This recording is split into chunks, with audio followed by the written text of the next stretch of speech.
오늘은 성령 강림주일 오순절입니다. 드디어 오순절이 왔습니다.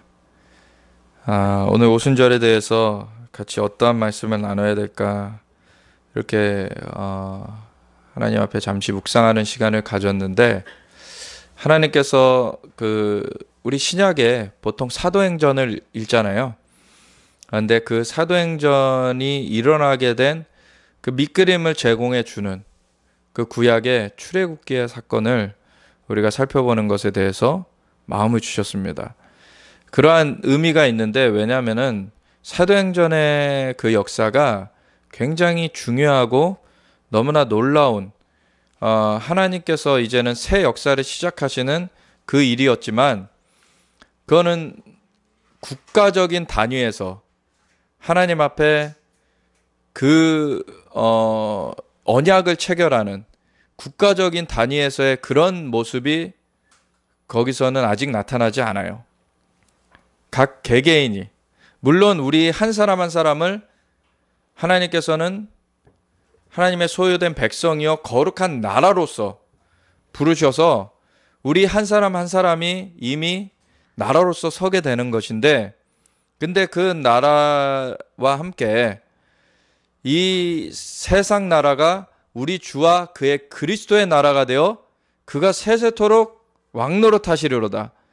궁극적으로는 예수님께서 그 모든 세상 나라도 다 취하시는 그 영광의 주님으로서 좌정하시게 될 것인데, 그것을 위해서 국가마다 지금 준비케 하시는 것들이 있어요. 그거는 마지막 주님의 다시 오심을 앞두고 이루어져 가는 것이기 때문에 사도행전에 나타난 초대교회 때에는 사실은 그것이 안 나타났었던 거죠. 그때에는 그 원형, 모형만 나왔어요. 근데 그것의 적용은 예수님의 다시 오심을 앞두고 이제 성취돼야 될 부분이 있습니다.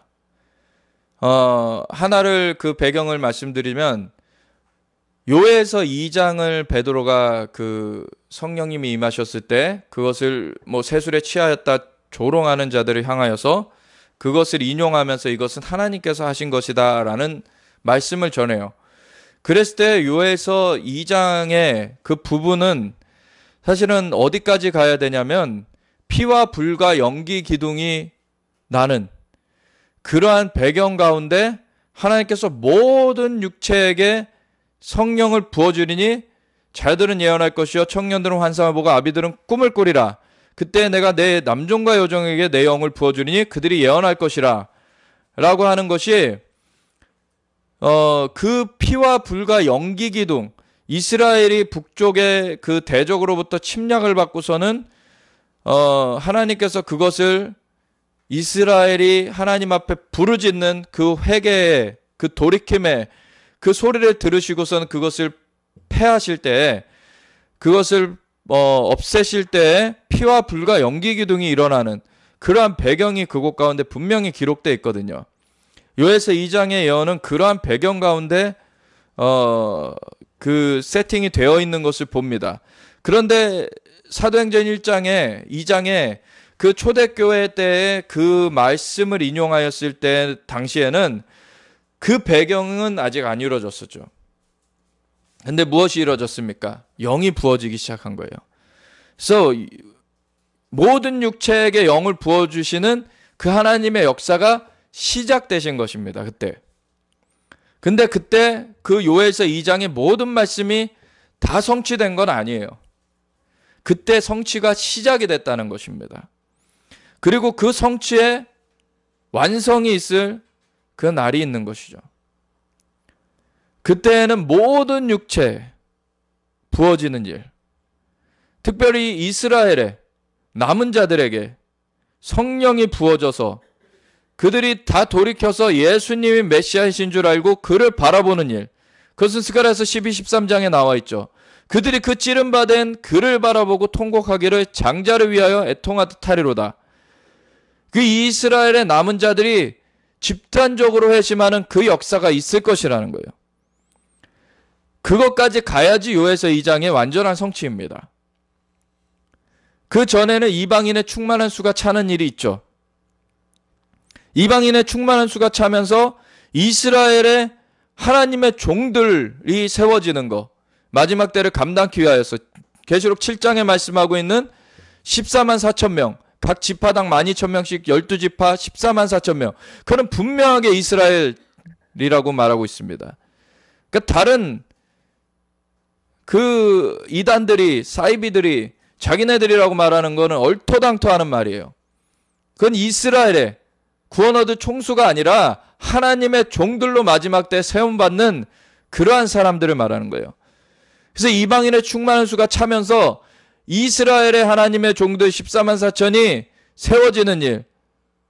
물론 이게 오버랩되면서 갑니다. 이방인의 충만한 수가 차야지 그들이 14만 4천이 세워지는 건 아니에요. 이 14만 4천은 이스라엘의 하나님께서 그 증표로서 주시는 숫자고요. 그는 이스라엘의 그 숫자를 볼 때에 열방이 그 증표를 보아 알라는 거예요. 이스라엘 통해서 그 증표를 보이시는 것이죠. 그렇다고 이스라엘에서만 하나님의 종들이 세워지느냐? 그렇지 않습니다. 열방에서 세워져요. 근데 이스라엘에서는 14만 4천이라는 것입니다. 그러한 하나님의 종들이 세워지는 걸로 말미암아 이방인의 충만한 수가 채워지는 일과 함께 그 이후에는 이스라엘의 온 백성들이 그 찌른 바 그를 바라보고 통곡하기를 장자를 위하여 애통하듯 하는 그러한 역사가 있게 되는 거예요. 우리가 오늘이 오순절이에요. 오순절의 그 성취까지는 우리가 알고 있습니다. 모든 그 절기들은 하나님께서 예수님으로 말미암아 구원의 역사를 이루시는 그 밑그림을 다 미리 알려주신 거예요. 유월절 어린 양으로서 예수님께서 십자가에 못 박혀 돌아가셨습니다. 무교절에 무덤 가운데 묻히셨어요. 그리고 초실절 부활의 첫 열매로 부활하셨습니다. 그리고 40일간 사람들에게 살아계심을 나타내시고서는 승천하신 다음에 오순절에 성령을 부어주셨어요. 그래서 오순절까지는 어떠한 일이 벌어졌는지 우리가 이미 성취된 그 사건들을 통하여서 알 수가 있습니다. 남은 것들이 무엇입니까? 나팔절과 속죄일과 초막절이에요. 그것이 예수님으로 말미암은 구원의 역사의 밑그림을 제공해주고 있는 것인데 바로 이 나팔절 그리고 속죄일, 초막절은 가을절기들이에요. 이거는 한 세트로 예수님의 재림과 관련하여서 성취되어지는 그러한 밑그림입니다. 예수님의 초림 때에는 6월절부터 오순절까지 4개의 절기가 성취되었죠. 이제는 예수님의 재림과 관련해서 나머지 3개의 절기가 성취된다는 것이죠. 근데 그 오순절 때에 성취가 시작된 성령의 부어지심이 언제 맞춰지게 된다는 것입니까?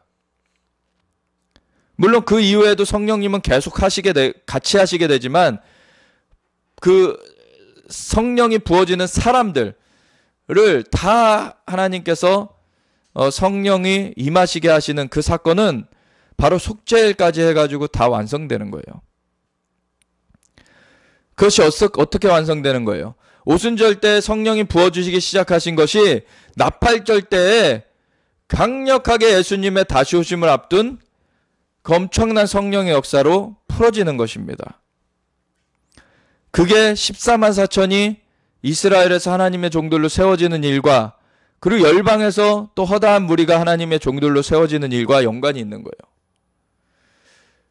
그걸로 말미암아 이방의 충만한 수가 채워지고 구원의 수가 채워지고 그리고서 이스라엘에 남아있는 그 유대인들, 그 이스라엘 사람들이 전체적으로 집단적으로 회심해서 하나님 앞에 돌이켜지는 것이 이제는 속죄일의 성취로 이루어지게 되는 것입니다. 그런 다음에야 너희가 이제부터 나를 향하여서 바룩하바 베셈 아도나이 찬송하리로다 주의 이름으로 오시는 할 때까지는 나를 보지 못하리라. 이 유대 백성들한테 예수님께서 말씀하셨던 것이 예수님은 다시 오실 때 번개가 동편에서 나서 서편까지 번쩍인 같이 그렇게 공개적으로 임한다고 그리스도가 여기 임하였다 저기 임하였다 해도 가지 말라 그러셨어요. 왜냐면은 다시 오시는 예수님은 공개적으로 임하시는, 온 열방의 왕으로서 공개적으로 심판자로서 임하시는 것이기 때문에 그거는 번개가 동편에서 나서 서편까지 번쩍임 같이 그렇게 다 보여지도록 임할 것이기 때문에 그 전에 속이는 것에 넘어가지 말라 경고를 주셨었어요. 근데 그렇게 공개적으로 임하는 것을 보지 못하리라는 것은 무슨 말이에요? 그들이 그 고백을 하기 전에는 그 공개적으로 임하는 일, 그것이 있어지지 않겠다는 거예요. 다시 말해서 유대인들이 돌이켜서 집단적으로 살아남아 있는 유대인들이 집단적으로 돌이켜서 하나님 앞에, 예수님 앞에, 예수님 그 찌른바된 그를 바라보고 통곡하기를 장자를 위하여 애통하듯 하며 집단적으로 회심하여서 저가 메시아셨구나, 바루카바 메시아 마도나, 찬송하리로다 주의 이름으로 오시는 이여, 찬송하리로다 야훼의 이름으로 오시는 이여 라고 맞아들일 때 그것이 속죄일의 성취라 그랬죠. 그것을 할 때에야 예수님이 다시 오신다는 거예요. 그래서 초막절의 성취인 예수님의 재림이 이루어지게 되는 것입니다. 그것이 절기를 통하여서 주신 하나님의 그 구원의 역사, 예수님을 통한 구원의 역사의 밑그림이에요. 이 오순절 때에는 그 역사, 구원의 역사가 이제는 성령의 임하심으로 이제는 영이 각 사람을 살리는 그 일이 시작된 것입니다.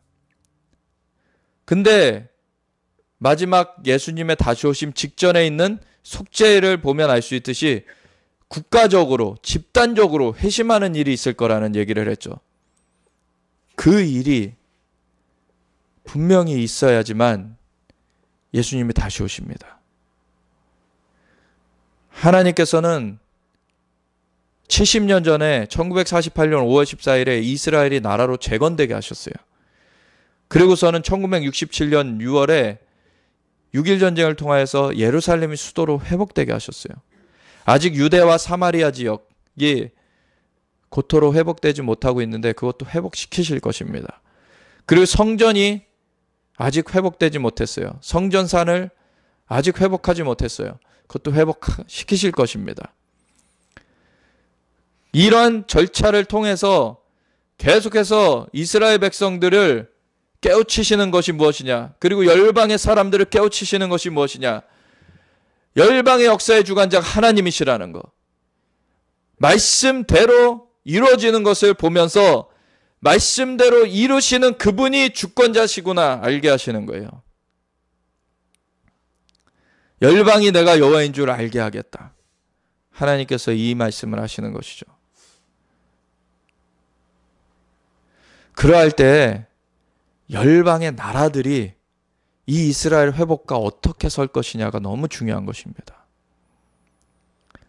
하나님께서 양의 나라와 염소의 나라를 구분하세요. 개인적으로도 양과 염소가 구분돼요. 그런데 국가적으로도 양의 나라, 염소의 나라를 구분하십니다. 특별히 요에서 3장에 나와 있죠. 예수님께서 다시 오셔서 그 발을 이 땅 가운데 디디실 때 열국을 모아데리고 여호사밧 골짜기에 데리고 들어가서, 거기는 기드론 골짜기입니다. 성전산과 그 감람산 사이에 있는 골짜기를 말하는 거예요.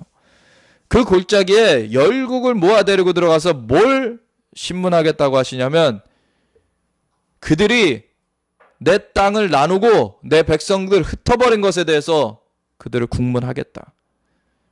나라를 주님께서 신문하겠다, 국문하겠다 하세요. 물론 그러한 이스라엘 땅을 나누고 이스라엘 백성들을 흩어버린 그 나라에 있었던 자들일지라도 개인적으로는 구원 얻을 수 있어요. 그 나라에 속했다고 다 구원을 상실한다는 얘기가 아닙니다. 근데 나라적으로는 그렇게 하나님 앞에 책망받는 염소의 나라로 그렇게 판결을 받게 되는 거예요. 이스라엘을 향하여서 어떻게 했느냐? 그것은 하나님께서 내가 나의 이름을 위하여서 이스라엘 회복하겠다고 하셨기 때문에 이스라엘을 향하여 어떻게 하느냐가 하나님의 이름을 위하여서 어떻게 하느냐와 직결되어 있는 것인 거예요. 그래서 우리나라는 분명하게 이스라엘과 함께 서야 됩니다. 그래서 이 마지막 이스라엘을 회복하시는 이 과정 가운데 열국을 다림줄을 내리시고서 거기에 어떻게 서냐를 보세요. 지금. 그래서 70주년, 이스라엘 재건 70주년을 기념해서 지난 5월 14일, 2018년 5월 14일에 미국은 강력하게 이스라엘과 함께 서면서 예루살렘으로 대사관을 이전했습니다. 이미 그 전에 예루살렘이 이스라엘의 수도라는 것을 선포했고, 그리고 미국의 트럼프 대통령이 그 예루살렘으로 이스라엘에 있는 미국 대사관을 옮긴다 했어요. 그리고 그 일을 그대로 했습니다. 트럼프는 고레스의 기름 부음을 받았기 때문에 그 일을 앞서서 행할 수 있었던 거예요. 근데 고레스가 이미 문을 연 거예요. 그래서 과테말라도 따라서 대사관을 이전하게 됐죠. 우리나라도 해야 됩니다. 이제 이스라엘과 함께 서야 돼요. 그것이 나라적으로 양의 나라로 서는 길입니다. 왜냐하면 이게 하나님의 주권이 선포되고 하나님의 주권이 행사되는 일이기 때문에 그것에 그 하나님의 주권 가운데 너희가 정렬하여 설 것이냐 아니면 반대에 설 것이냐 이걸 보시는 거예요. 하나님의 주권입니다. 인간이 어떻게 생각한다고 달라지는 게 아니에요. 하나님께서 모든 걸 만드신 분이시고 하나님이 말씀하시면 그게 법인 거예요. 하나님께서 그 땅 이스라엘 백성에 주셨다라면 그 땅 이스라엘 백성들 거인 거예요. 그리고 역사적으로도 현대의 이스라엘이 고토록 귀환하면서도 거기에 살고 있던 누군가를 쫓아낸 것이 아닙니다. 지금의 팔레스타인 사람들은 나중에 유입된 사람들이 남아있는 사람들이에요. 1800년도 중반에 이미 그쪽의 탐사 기록에 보면은 그 땅이 황폐해져서 사람 살 수 없는 땅이 되어 있다고 나와 있어요. 드루족이라고 하는 육목민들이 그 땅을 다니면서 목축 활동을 하고 있었지. 그래서 그 드루족한테 돈 주고 샀어요. 이 유대 백성들이 고토로 귀환하면서. 그리고 오스만 터키 그 제국 가운데 점령이 되어 있었기 때문에 오스만 터키 사람들한테 모래사장을 막 큰 값을 주고 사고 그랬어요. 그러고서는 개발을 해내니까 그 주변의 아랍 국가들에서 유입된 사람들이 남아있는 게 지금의 팔레스타인 사람들인 것입니다. 그 팔레스타인 사람들을 유대인들이 쫓아낸 것도 아니죠. 나중에 1948년도 5월 14일에 이스라엘이 국제법상으로 합당하게 독립을 선언했는데 그것을 인정 못한다고 주변 6개국이 이슬람권에서 쳐들어오면서 그 안에 살고 있던 아랍 사람들한테 너희 잠깐 나와 있어라. 그러면 우리가 이스라엘 쓸어버리고 다시 돌아가게 해줄게. 그래서 생긴 게 팔레스타인 난민촌 문제입니다. 근데 그걸 가지고서는 자기네들은 하나도 해결 안 하고 자기네들이 저질러 놓고서는 이스라엘의 책임으로 돌리고 있는 게 이슬람의 거짓이에요. 근데 미디어를 그쪽으로 같이 스탠드를 서 있는 사람들은 거짓의 아비 마귀에 속한 자들이죠. 그 자들은 멸망당합니다. 결국엔 궁극적으로 그 용 사단과 함께 멸망당해요. 하나님 앞에 서야 됩니다. 하나님 앞에 돌이켜야 사는 거예요. 그럴 때 국가적으로 하나님의 주권을 인정하며 설 것이냐, 이것을 하나님께서는 이 마지막 때에 묻고 계세요. 그것을 위한 밑그림을 제공해 주는 게 다시 베이직으로 돌아가면 무슨 사건입니까? 오순절이 성령 강림하신 사건 이전에 어떠한 날이었습니까?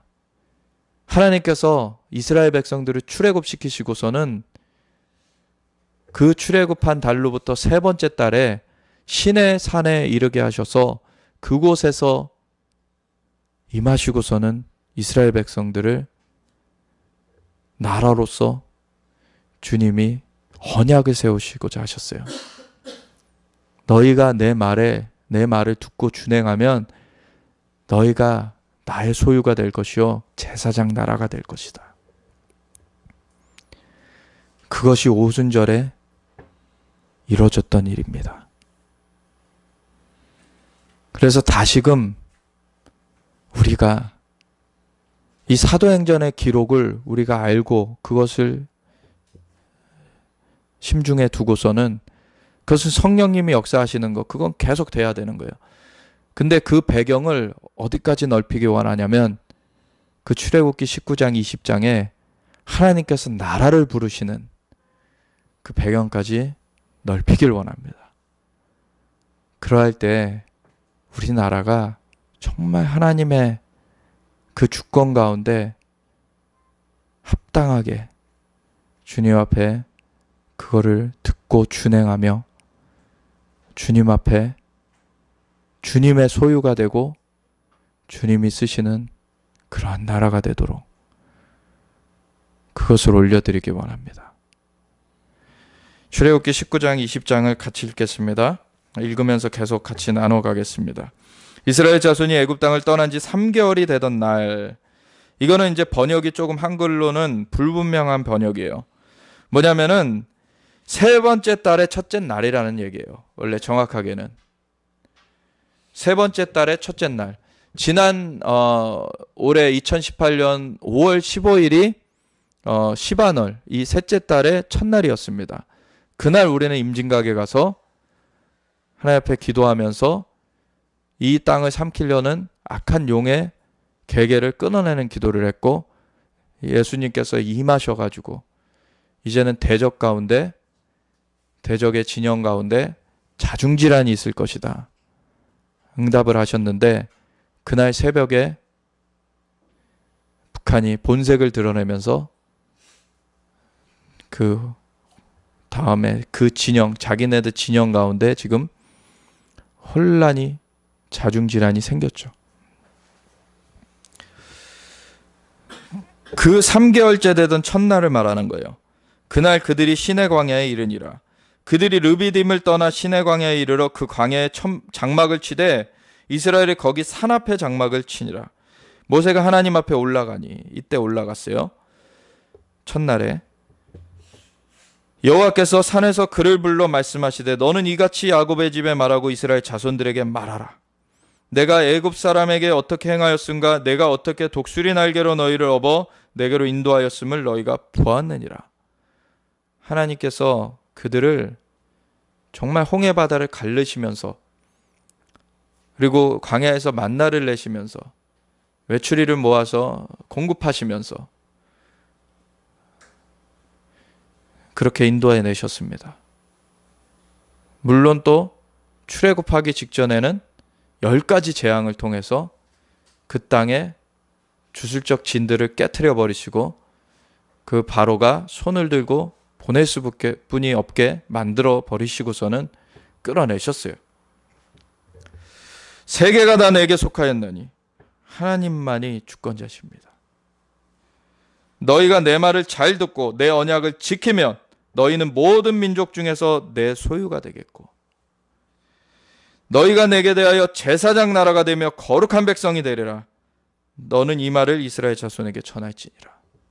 하나님께서 이렇게 이스라엘을 부르셨습니다. 그래서 나중에 볼 건데 이스라엘이 이것에 그렇게 하겠다고 했고 언약이 맺어졌어요. 그래서 하나님께서 이스라엘을 거룩한 나라요, 주님의 소유된 백성들이요, 그리고 주님의 제사장 나라로서 인도하고 계시죠. 그런데 그것이 예수 그리스도 안에서 우리에게도 이제 함께 그 유업이 임하는 것입니다. 자연적인 유업은 이스라엘한테 계속해서 그대로 이어져요. 그래서 자연적인 땅은 이스라엘 백성들한테 계속해서 주어진 거고, 우리가 자꾸 그 같이 뭐 어떻게 하자라고 하면 안 되고, 근데 영적인 유업은 우리한테도 동일하게, 그건 부족함이 없습니다. 영적인 것은 그 부족함이 없게 우리한테 다 주어지는 거예요. 모세가 내려와서 백성의 장로들을 불러 여호와께서 자기에게 명령하신 그 모든 말씀을 그들 앞에 진술하니 백성이 일제히 응답하여 이르되 여호와께서 명령하신 대로 우리가 다 행하리이다. 모세가 백성의 말을 여호와께 전하매. 그래서 이제 언약이 맺어지는 거죠. 그랬더니 어떻게 하십니까? 여호와께서 모세에게 이르시되 내가 빽빽한 구름 가운데서 내게 임함은 내가 너와 말하는 것을 백성들이 듣게 하며 또한 너를 영영히 믿게 하려 함이니라. 이 빽빽한 구름 가운데, 산 위에 빽빽한 구름이 둘러진치고, 그리고서 그 위로부터 음성이 들려져요. 하나님은 직접 보면은 살 수가 없죠. 죽죠. 그 영광에 그냥 노출이 돼 버리면 이 죄된 인간은 죽어버릴 수뿐이 없게 돼요. 그렇기 때문에 구름으로 가려주신 것이죠. 그런데 그 음성을 들려주시면서 이것을 백성들이 확실하게 각인되게 만들어 주셨어요. 그랬을 때 모세가 백성의 말을 여호와께 아뢰었으므로 여호와께서 모세에게 이르시되 너는 백성에게로 가서 오늘과 내일 그들을 성결하게 하며 그들에게 옷을 빨게 하고 준비하게 하여 셋째 날을 기다리게 하라. 이 셋째 날이 오순절이었던 것입니다. 이는 셋째 날에 나 여호와가 온 백성의 목전에서 시내산에 강림할 것임이니. 주님께서 임하시는 거예요. 우리에게 성령님이 임하시는 것도 주님이 임하시는 것입니다. 그런데 성부, 성자, 성령의 위격이 있어요. 그것 가운데서 성령님이 임하시는 거, 그래서 우리와 함께 계속하고 계시죠. 그것과 함께 성부 하나님께서 나타나시는 게 있어요. 그거는 두렵고 떨린 것입니다. 정말로. 물론 성령님도 우리가 함부로 대해서는 안 되고 정말로 존귀하게 그분을 경외함으로 대해야 돼요. 근데 성령님은 예수님께서 우리를 위해서 대신 피를 흘려서 자신의 피값으로 우리의 죄를 다 대속하시고 나서 누구든지 주를 그리스도시요 살아계신 하나님의 아들로 구세주여 주님으로 믿는 자들은 하나님의 자녀가 되는 권세를 주셨어요. 그 자들에게는 그 보혈의 공로가 임하며 그 보혈의 공로로 말미암아 덮어진 자들에게 성령님이 임하실 수 있게 된 거죠. 그 거룩한 영이신 성령님이 임하셔서 영을 살려주시고서는 같이 거하세요. 그래서 이제는 성령님이 우리와 함께 하십니다. 예수님을 구세주여 주님으로 믿는 자들에게 함께 하세요. 근데 예수님을 구세주여 주님으로 믿는 자들이라고 해서 모든 게 다 거룩해진 게 아니죠. 영은 살아났어요. 그렇지만 혼의 생각은 아직도 세상과 씨름하고 있습니다. 몸으로서 세상에 유혹들이 와요. 그런 것들을 계속해서 싸워 나가야 돼요. 그래서 로마서 7장에 보면 오라 나는 공고한 자로다. 이 사망의 몸에서 누가 나를 건져낼까? 바울이 고백하잖아요. 근데 그 비법을 알았나니 생명의 성령의 법이 죄와 사망의 법에서 나를 해방하였습니다. 생명의 성령의 법을 쫓아가면 그 육신을 억제하고서는 이길 수 있다는 거예요. 근데 이것은 싸움을 싸워야 된다는 것입니다. 그냥 우리가 거듭났기 때문에 자동으로 되는 것이 아니에요. 거듭났기 때문에 성령님이 함께 계세요. 그 원천이 함께 계시는 거예요. 근데 이제 그 원천에게서 계속해서 그 인도함을 받아서 가는 것이 우리의 삶인 것입니다. 그거가 우리 그리스도인들의 삶이에요. 근데 그렇게 가는 과정 가운데 있는 우리인데 우리가 지금 성부 하나님을 뵙잖아요. 그럼 정말 두렵습니다. 제가 꿈에서만 2번을 뵀어요. 그것도 얼굴도 못 뵙고 그냥 계신 것만 경험을 했는데 두려워 죽을 것 같아요, 진짜. 나는 정말 죽겠다는 생각뿐이 안 들어요. 너무 그 존재가 크시기 때문에. 첫 번째 꿈에서는 그냥 하나님이 귀 뒤편에서 제가 기도하고 있었던 것이 있었거든요. 그걸 뒤에서 응답해 주셨는데 부드럽게 말씀해 주셨어요. 그런데도 그 존재가 딱 감지되는 순간 너무 두려운 거예요. 이분이 얼마나 큰지가 압도해 오는데 너무 두려워서 엎드려져가지고 죄송합니다 소리뿐이 못했어요.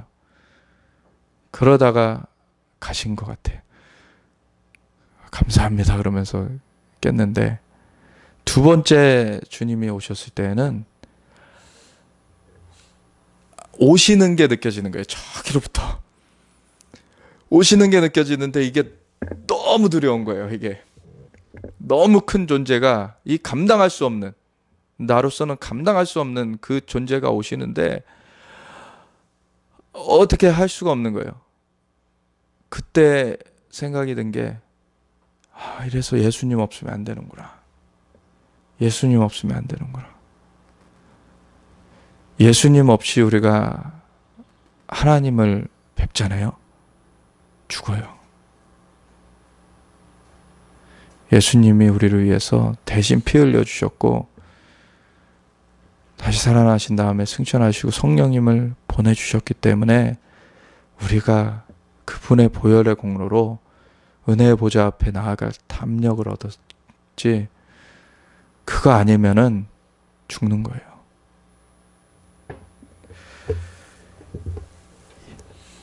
이 출애굽기 19장에 보면은 이스라엘 백성들을 자연적인 눈에 보이게 그 하나님께서 임하시는 장면이 나오는 거예요. 이건 정말로 두려운 사실 장면입니다. 사실. 너는 백성을 위하여 주의 경계를 정하고 이르기를 너희는 삼가 산에 오르거나 그 경계를 침범하지 말지니 산을 침범하는 자는 반드시 죽임을 당할 것이라. 왜? 거룩하신 하나님 앞에 거룩하지 않은 것이 나아가면 정리가 돼버릴 수뿐이 없어요. 하나님의 영광은 전혀 불순물이 없기 때문에. 그런 자에게는 손을 대지 말고 돌로 쳐 죽이거나 화살로 쏘아 죽여야 하리니 짐승이나 사람을 막론하고 살아남지 못하리라 하고 나팔을 길게 불거든 산 앞에 이를 것이니라 하라. 그 산 밑에서 보라는 거예요, 그냥. 근데 모세는 하나님께서 불러 올리시죠. 모세가 산에서 내려와 백성에게 이르러 백성을 성결하게 하니 그들이 자기 옷을 빨더라. 오늘날의 크리스천들 중에서 우리가 영적으로 하나님 앞에 서면 되지 뭐 자연적인 것은 아무렇게나 해도 된다는 사람들이 있어요. 그런데 이게 서로 이것이 떨어져 있습니까? 그럼 우리가 이중인격자가 되는 거예요. 하나님 앞에 마음가짐이 하나님을 경외하는 마음인데 우리의 몸을 아무렇게나 하고 갈 수 있습니까? 주님을 만나는데 하나님 앞에 그냥 껌 씹으면서 그래 다리 떨면서 그러고 있을 수 있겠습니까? 하나님을 경외한다고 하면서 말이 안 되는 얘기죠. 여기서는 또 모형이긴 하지만 그 옷을 빨게 해요. 자기 옷을 빨게 해요. 보다 온전한 것은 영의 일입니다. 그래서 우리가 영을 붙잡아야 돼요. 근데 영을 붙잡을 때 열매는 자연에도 맺힙니다. 우리의 삶에 맺히는 거예요. 그 열매가 없는 자들은 죽은 믿음이라 그랬어요. 믿음으로 구원을 얻는 것인데 근데 그 믿음이 산 믿음이어야지 구원을 얻는 거예요. 열매 맺지 못하는 죽은 믿음은 구원이 없는 것입니다. 그러니까 개판으로 삶을 살면서 구원 얻겠다, 말도 안 되는 소리예요. 하나님 앞에 경외함으로 서 있는 사람이 구원 얻는 거예요.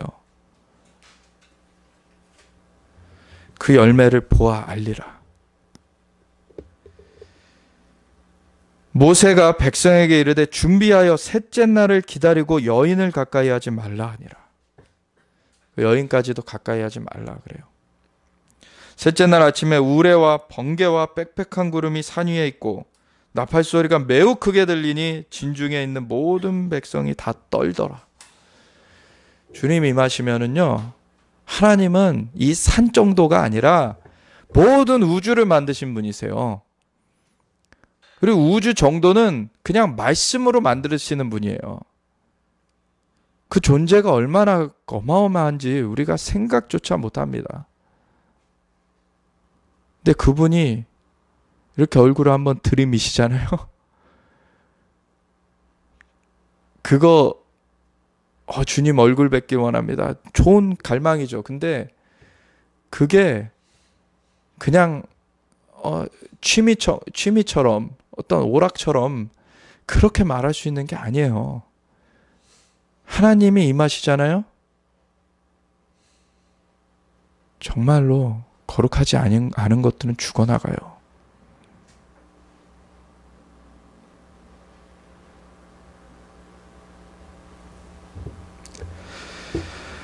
우레와 번개와 빽빽한 구름이 산 위에.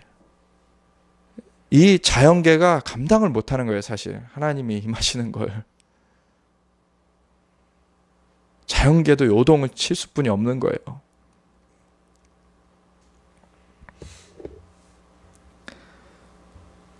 모세가 하나님을 맞으려고 백성을 거느리고 진에서 나오매 그들이 산 기슭에 서 있는데 시내산에 연기가 자욱하니 여호와께서 불 가운데서 거기 강림하심이라. 그 연기가 온기가마 연기같이 떠오르고 온 산이 크게 진동하며 나팔 소리가 점점 커질 때 모세가 말한즉 하나님이 음성으로 대답하시더라. 얼마나 장관이었겠습니까? 그 빽빽한 구름 가운데 막 번개와 우레가 막 치고서는, 그러고서 하나님이 임하셨어요. 모세가 이제 하나님께 말씀을 드리니 거기로부터 음성이 답변이 들려와요. 그 아래서 보고 있는 그 백성들은 진짜 두려운 날이죠, 사실. 여호와께서 시내산 곧 그 산 꼭대기에 강림하시고 모세를 그리로 부르시니 모세가 올라가매 여호와께서 모세에게 이르시되 내려가서 백성을 경고하라. 백성이 밀고 들어와 나 여호와에게로 와서 보려고 하다가 많이 죽을까 하노라. 또 여호와에게 가까이 하는 제사장들에게 그 몸을 성결히 하게 하라. 나 여호와가 그들을 칠까 하노라. 하나님께서 자연계도 만드신 분이십니다. 그러니까 자연계에 우리가 정결하게 하는 것도 하나님 앞에 우리가 가져야 될 태도예요. 모세가 여호와께 아뢰되 주께서 우리에게 명령하여 이르시기를 산 주위에 경계를 세워 산을 거룩하게 하라 하셨사온즉 백성이 시내산에 오르지 못하리이다. 여호와께서 그에게 이르시되 가라. 너는 내려가서 아론과 함께 올라오고 제사장들과 백성에게는 경계를 넘어 나 여호와에게로 올라오지 못하게 하라. 내가 그들을 칠까 하노라. 아론과 함께 올라오게 하시죠. 모세가 백성에게 내려가서 그들에게 알리니라. 그러고 나서 이 모세에게 그리고 이 이스라엘 백성에게 무엇을 말씀하시는가? 하나님께서 처음에 뭐라고 말씀하셨죠? 나의 말을 듣고 준행하면 너희가 내 소유가 될 것이요 너희가 제사장 나라가 될 것이라 그러셨어요. 근데 뭘 준행할지를 말씀하시기 시작하시는 거예요. 그 중에 첫 번째가 십계명입니다. 십계명은 그 기둥이에요. 십계명은 소위 신약시대라고 하는 우리에게도 계속 유효한 것입니다. 그 이후에 말하는 많은 그 제사법이나 여러 가지 그 형식법들은 예수님의 그 십자가로 다 대속이 되었어요. 그런데 이 십계명은 원칙입니다. 이것이 달라지지 않습니다. 그래서 이 말씀을 보면서 우리가 이 나라가 이 십계명 가운데 세워지도록 우리 함께 기도하길 원합니다. 하나님이 이 모든 말씀으로 말씀하여 이르시되 나는 너를 애굽 땅 종되었던 집에서 인도하여 낸 내 하나님 여호와니라. 이거를 사실 십계명 이렇게 우리 크리스천들이 정리해 놓은 거에 보면은 이거는 서론으로 나와 있죠. 그런데 이스라엘 백성들, 히브리 그 유대인들은 이거를 첫 계명으로 봅니다. 내가 내 하나님 여호와다. 이게 첫 계명으로 보는 거예요. 근데 일반적으로 크리스천들은 3절에 있는 너는 나 외에 다른 신들을 내게 두지 말라. 이것을 첫 번째 계명으로 보죠. 근데 이 앞에 있는 내가 내 하나님 여호와다라는 것을 첫 번째 계명으로 보는 유대인들은 이 3절에 있는 너는 나 외에 다른 신들을 내게 두지 말라와 4절에 있는 너를 위하여 새긴 우상을 만들지 말고 또 위로 하늘에 있는 것이나 아래로 땅에 있는 것이나 땅 아래 물속에 있는 것에 어떤 형상도 만들지 말며 그것들에게 절하지 말며 그것들을 섬기지 말라. 난 내 하나님 여호와는 내 하나님 여호와는 질투하는 하나님인즉 나를 미워하는 자의 죄를 갚되 아버지로부터 아들에게로 3, 4대까지 이르게 하거니와 나를 사랑하고 내 계명을 지키는 자에게는 1000대까지 은혜를 베푸느니라. 이 두 가지 계명을 합쳐서 그냥 이 계명으로 보는 거예요. 왜냐하면 3절에 우리가 흔히 알고 있는 첫 번째 계명이라고 하는 너는 나 외에 다른 신들을 내게 두지 말라라고 하는 이 계명이 바로 뒤에 나오는 4절부터의 그 내용하고 같은 내용이거든요. 나 외에 다른 신 두지 말라, 우상 만들지 말라, 같은 얘기거든요. 그러니까 2절에 있는 내가 내 하나님 여호와다라는 것을 1계명으로 보고 2계명을 우리가 1계명과 2계명으로 나눠보고 있는 이 3절과 그리고 4절부터 6절까지의 이 두 부분을 합쳐가지고 그냥 2계명으로 본다는 거예요. 여하간 이 계명은 이렇습니다. 첫 번째는 내가 너의 하나님 여호와다라고 하는 선포고요. 두 번째는 다른 신 두지 말라, 그러니까 이것이 두 번째. 그래서 우상도 만들지 말라 이거고요. 세 번째는 7절부터 너는 내 하나님 여호와의 이름을 망령되게 부르지 말라. 여호와는 그의 이름을 망령되게 부르는 자를 죄 없다 하지 아니하리라. 이게 세 번째 계명입니다. 그 이름도 망령되게 부르지 말라. 오늘날의 크리스천들이 얼마나 이것을 범합니까? 1, 2, 3계명 범하는 사람 많아요.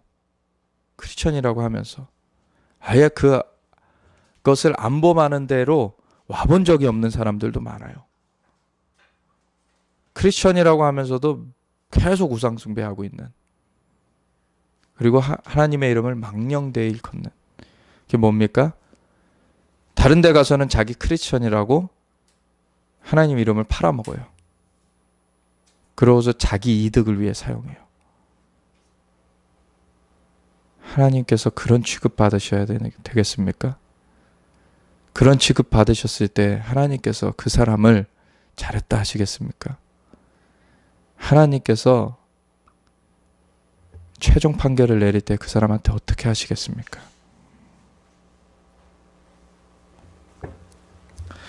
네 번째는 8절에 안식일을 기억하여 거룩하게 지키라는 거예요.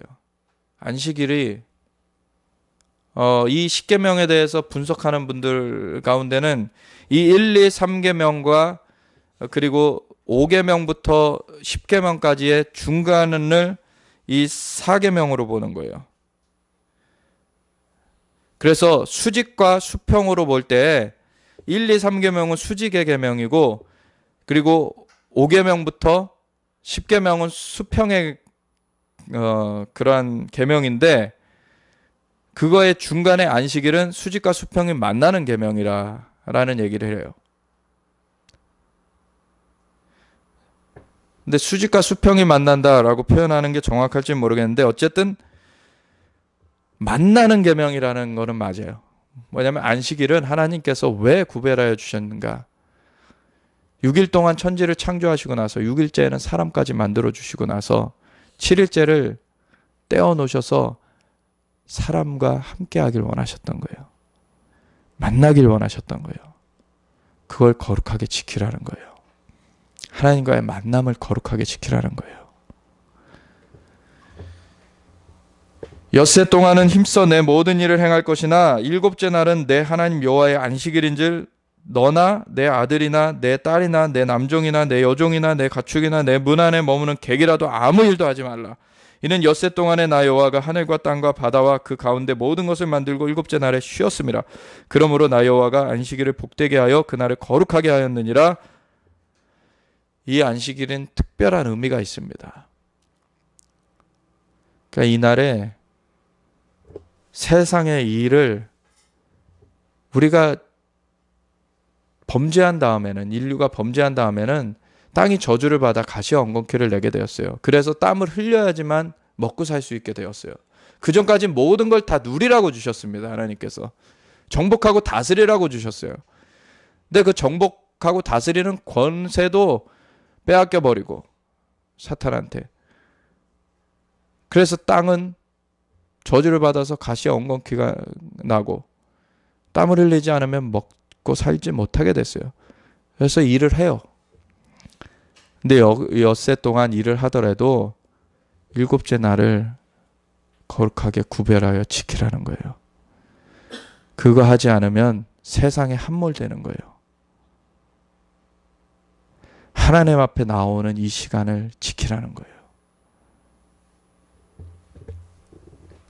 그런 다음에 이제 사람 관계에서의 일들을 얘기하시죠. 그것 중에 첫 번째가 부모를 공경하라는 거예요.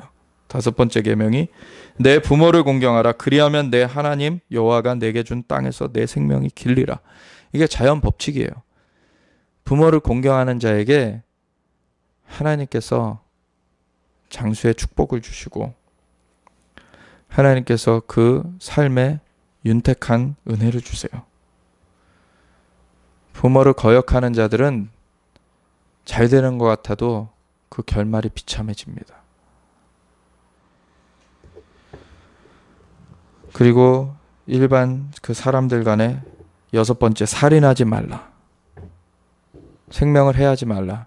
예수님께서는 이 사실은 십계명을 폐하신 것이 아니라 예수님께서는 마태복음 5장부터 7장까지 산상수훈이라고 일컬어지는 그곳에서 이 십계명에 대해서 말씀을 하시죠. 너희가 살인하지 말라 하는 말을 들었거니와 형제를 향하여서 노하는 자마다 이미 살인한 거다. 더 기준이 높은 거를 제시하세요. 우리 마음에 처리되지 않은 것들, 그냥 행동으로만 멈췄다고 그게 되는 게 아니라는 거예요. 행동은 물론이거든요. 마음으로부터 그것이 판단된다는 거예요. 우리가 남을 증오하고 남을 판단하고 어떤 사람을 설사 그 사람이 나한테 정말 몹쓸 짓을 했어도 그 사람을 용서하지 못한다면은 나는 마음으로 살인하고 있다는 거예요. 행동만 안 했을 뿐이지. 심판은 하나님께 있습니다. 왜 인간은 온전치 못해요. 하나님만이 온전한 판결을 내리실 수 있는 분입니다. 그리고 모든 사람의 생명은 주님의 주권 가운데 있어요. 아무리 악한 자라도 돌이켜 살기를 원하시는 게 하나님이시고 그 사람한테 준 수명 안에서 그 사람이 돌이키길 바라고 계세요. 사실은 북한의 김정은조차도 사실 돌이켜야 됩니다. 근데 그것이 그자가 그 자리를 계속 유지한다는 걸 말하는 건 아니에요. 하나님께서 그 악한 그 행위를 그치기 위해서 그 자리에서 그자를 내리실 것입니다. 패하실 거예요. 근데 그 영혼은 죽기 전에 돌이켜 살아야 돼요. 김정은일지라도. 하나님은 많은 사람을 살리시기 위해서 그 사람을 그 자리에서 제거해 버리실 것입니다. 근데 그 영혼이 마지막 숨이 끊겨지기 전에 돌이켜 살길 원합니다. 하나님은 악인이라도 돌이켜 살길 원하신다고 하셨어요.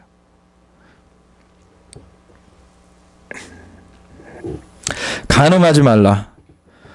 오늘날에 미투 운동 여러 가지 있죠. 그런 것에 대해서 정치권에서 많이 이게 폭로가 되어졌는데도 사실 그걸 너무 쉽게 생각하는 사람들이 있어요. 간음하는 거는 죄입니다. 자기가 원하는 대로 살면서 자기가 그 즐기려고 하는 쾌락을 그렇게 주장하면서 하나님 앞에 구원을 요구하지 마세요. 하나님 그렇게 안 주십니다.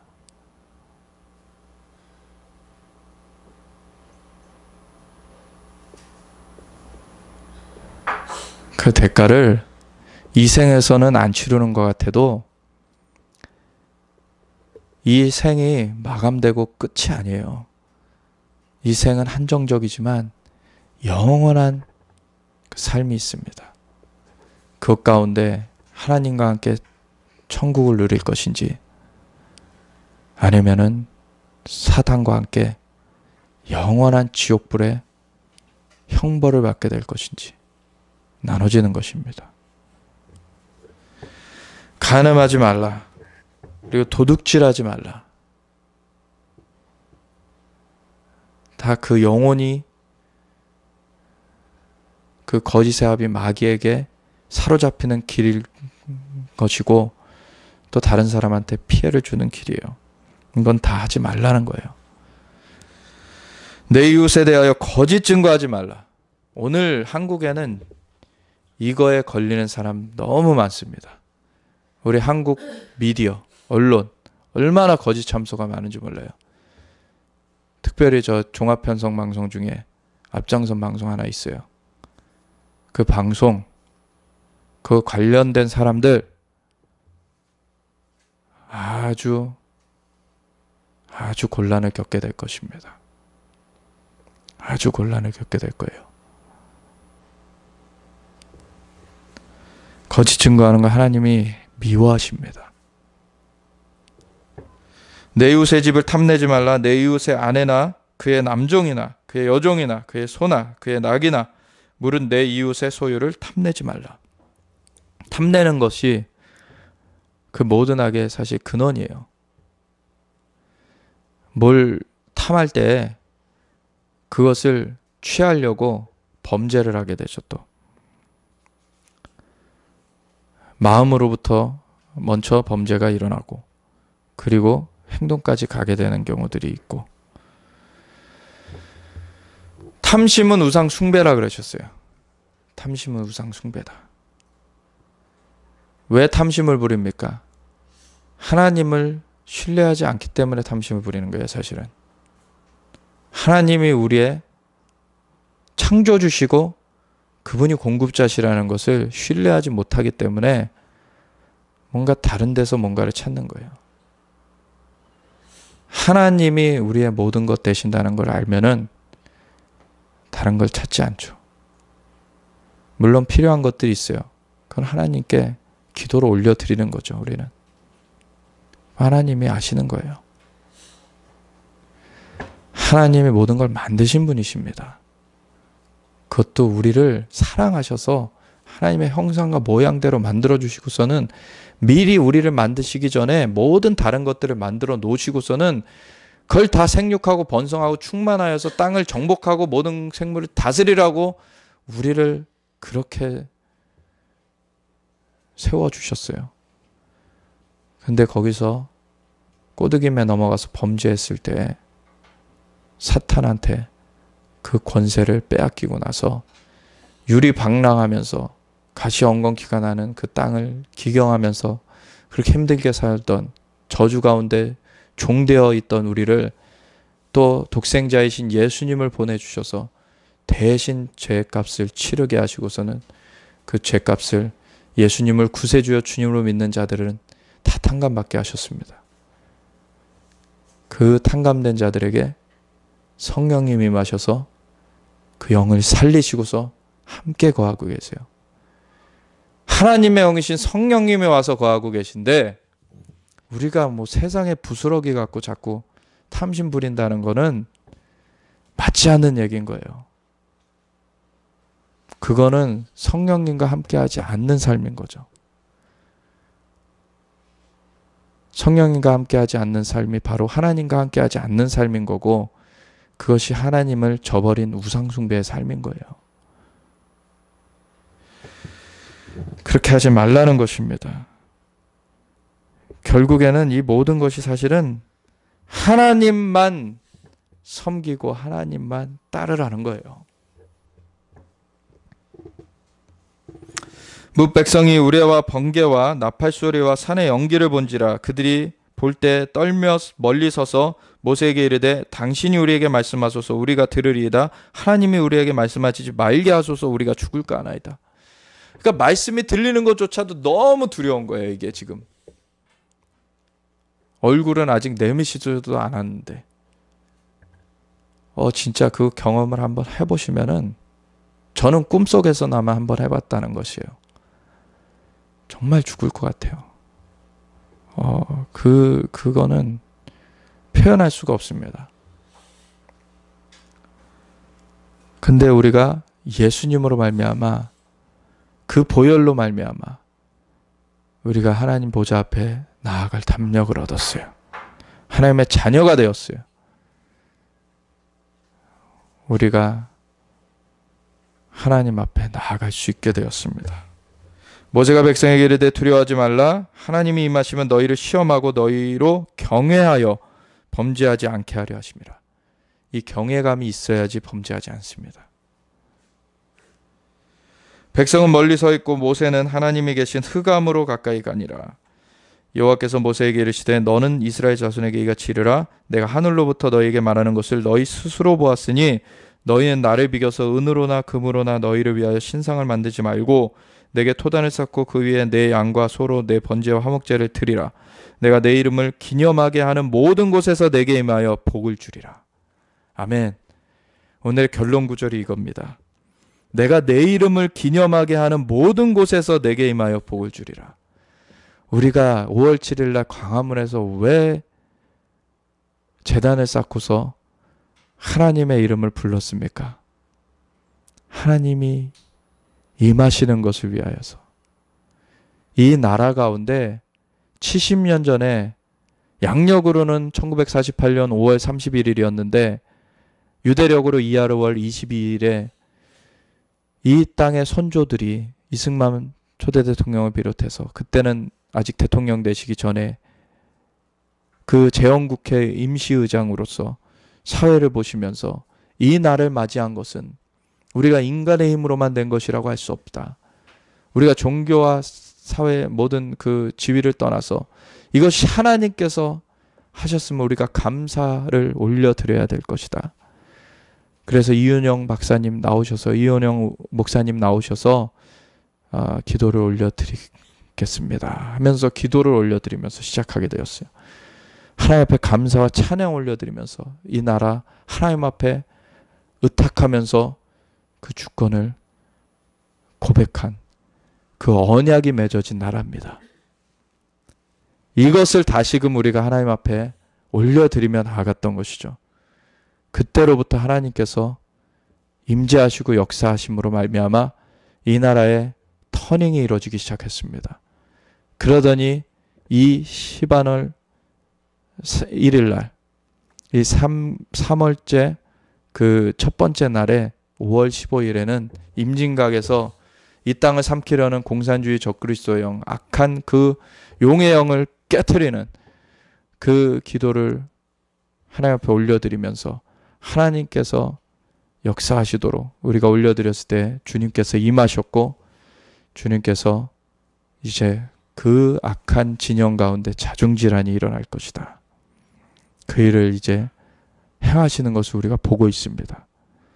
그리고 우리가 이제는 고성으로 가서 이 악한 공산주의의 영이 밀고 내려오지 못하도록 70년 전에 막았던 이승만 초대 대통령의 그 유업을 우리가 이어받아서 같이 선포하며 이 나라를 주님 앞에 올려드리며 또한 그 동쪽과 함께 서쪽에 이제는 강화도로 가서 이 서쪽까지 모든 그 전선이 다 주님의 그 주권 가운데 붙들리어 보호되고 하나님 앞에 영광으로 올려지도록 우리 함께 선포하며 나아갈 것이요.